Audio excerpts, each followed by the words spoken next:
Nous allons à présent pouvoir personnaliser notre boutique. Donc on va se rendre sur le dashboard, le tableau de bord de WordPress. Une des particularités de WordPress, si vous ne connaissez pas, c'est que vous avez très souvent des mises à jour. Donc il est important de bien faire les mises à jour. Donc vous avez sur le côté gauche ici le petit onglet mise à jour. On clique dessus et on sélectionne les mises à jour. Donc là, j'ai fait la mise à jour de la traduction.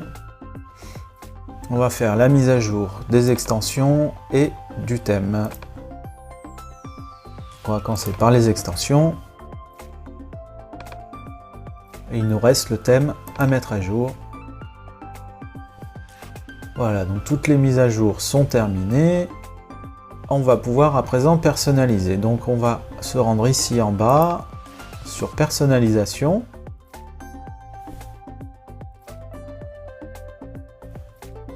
Donc on a l'onglet général et on va pouvoir personnaliser les couleurs en fonction de notre thème. Alors en fonction de votre niche, vous pouvez bien sûr choisir le thème de couleur qui correspond à votre niche, ou bien on peut garder les mêmes couleurs que l'on a ici. Donc pour connaître la couleur qui correspond à ce thème, vous avez un petit outil que vous pouvez télécharger sur Google Chrome qui s'appelle Pixel Color. Donc c'est une application Google Chrome qui vous permet de connaître les couleurs qui correspondent, vous voyez. Donc là, on va choisir la couleur de ce bleu. Il y en a aussi un bleu qui est différent. Donc on va prendre la couleur, on fait copier. Et cette couleur, on va la garder après pour tout ce qui correspond à notre charte graphique, et à savoir les logos. Donc on personnalise, on met le code ici,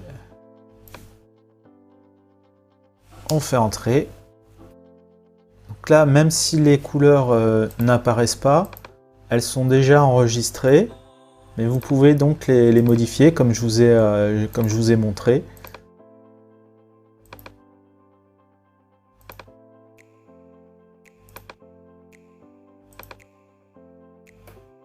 Donc moi j'ai mon logo qui est à ce orange, donc je vais l'enregistrer pour pouvoir le réutiliser.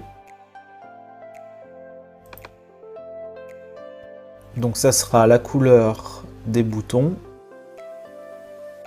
ici.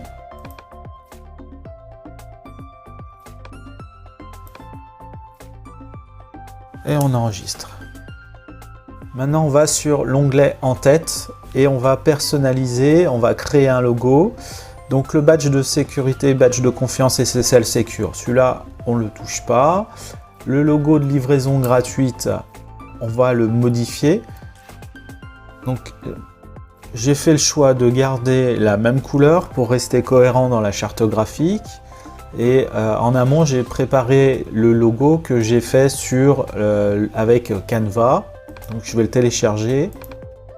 Donc n'oubliez pas, ça c'est une habitude à prendre, à chaque fois que vous mettez une image, de mettre une petite description avec le texte alternatif, le alt. Ça aide aussi pour le référencement. Donc on a notre titre livraison gratuite, on va le remettre là avec le nom de la boutique.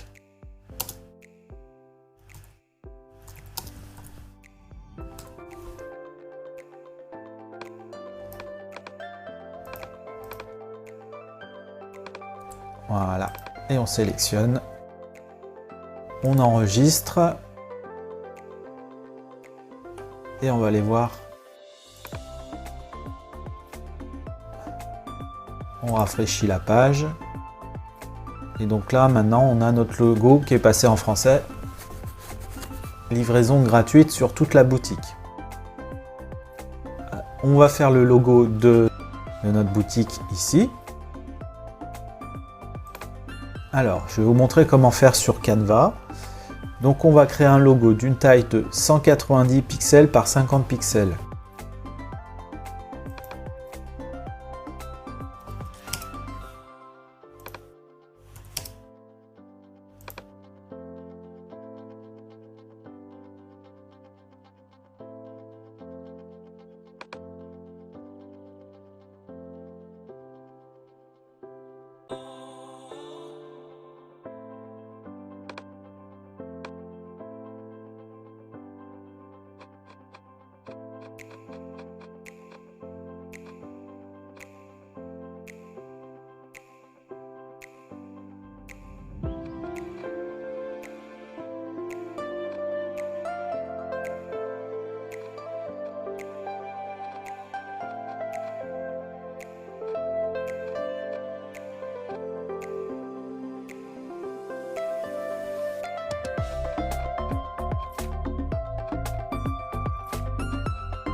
Voilà, notre logo est à présent terminé. On va pouvoir le télécharger en PNG. Alors sur la version gratuite de Canva, on ne peut pas avoir l'arrière-plan transparent. Et pourtant, c'est ce qu'il nous faut pour la boutique, pour que ça ressorte bien sur le visuel. Donc on va le télécharger en PNG et on va utiliser un utilitaire qui s'appelle Burner Bonanza.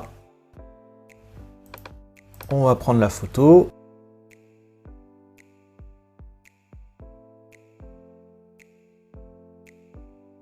Le petit dragon a bien fait son travail.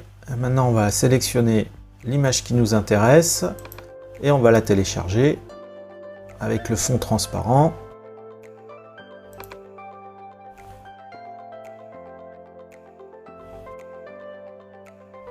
À présent, on retourne sur la page de personnalisation en tête et on va télécharger notre nouveau logo.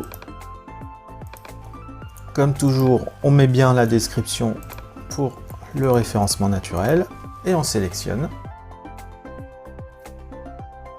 On enregistre et on va aller voir le résultat sur la boutique. Voilà, donc notre logo est bien en place. On a notre badge de livraison gratuite, notre logo de confiance SSL Secure qui sont présents. Alors, on peut peut-être modifier le logo sans l'écriture à l'intérieur.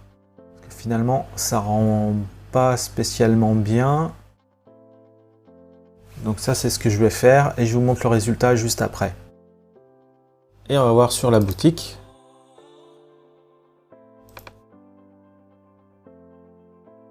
Ah voilà, c'est parfait. Pour terminer cette première partie de personnalisation, on va insérer un favicon. Donc c'est dans Général. Et ici, on va télécharger un favicon en PNG. Donc qui nous dit taille 16 par 16. Ce qu'on va faire, c'est qu'on va le réduire et après, on va le créer en 160 par 160 et ensuite on verra si on le réduit ou pas, si ça convient, parce que pour travailler, Burner Bonanza nous impose du 100 pixels par 100 pixels et Canva, je crois que le minimum ça doit être 50 pixels. Donc là on va faire x10, donc on gardera le même ratio et après on pourra le réduire si besoin. On marque donc 160 par 160. On crée. Principe toujours le même. On va agrandir un petit peu, légèrement. Voilà. Donc nos couleurs, on les connaît, elles sont enregistrées. Donc c'était l'inverse. Hein. Donc ça c'est le bleu et ça c'est l'orange. Voilà.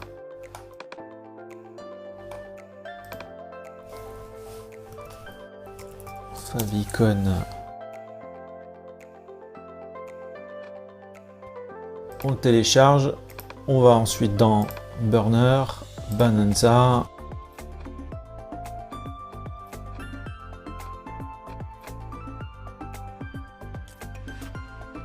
Et on le télécharge avec le fond transparent PNG.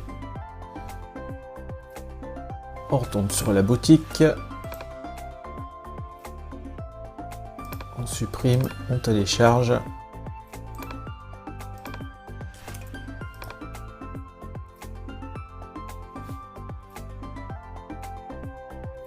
On enregistre et on va aller voir ce que ça donne sur la boutique.